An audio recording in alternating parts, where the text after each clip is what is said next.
মিল নেই অনেক কিছুতেই, পেশা ভিন্ন, ধর্ম ভিন্ন, এমনকি বেড়ে ওঠার পরিবেশও ভিন্ন। মিল ছিল একটাই, সেটা হলো মনের টান আর প্রেম।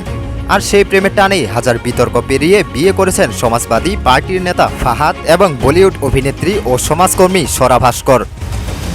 বিয়ে, সংসার, সন্তান নিয়ে নানা সময়ে মুখ খুলেছেন স্বরা ভাস্কর। বহুবারই বিতর্ক জবাব দিতে একাই মাঠে নেমেছিলেন তিনি। তবে এই প্রথম বিয়ে সংসার নিয়ে মুখ খুললেন ফাহাদ। এক সংবাদ মাধ্যমকে দেওয়া সাক্ষাৎকারে ফাহাদ জানালেন, আমি মুসলিম এবং আমার সম্প্রদায় ওবিসির মধ্যে আসে।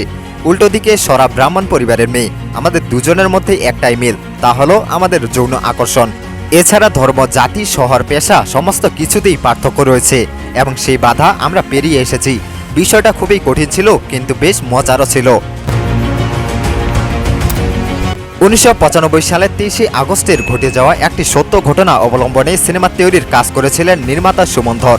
প্রধান চরিত্রে অভিনয় করার কথা ছিল বিদ্যা সিনহা মিমের।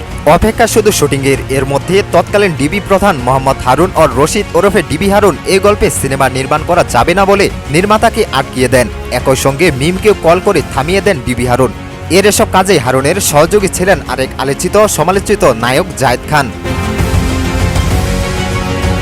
পরিচালক সুমন ধর জানিয়েছেন, ছবিটির কাজ আটকিয়ে দিয়েছিলেন তখনকার ঢাকা মহানগর গোয়েন্দা পুলিশের সাবেক প্রধান মোহাম্মদ হারুন অর রশিদ।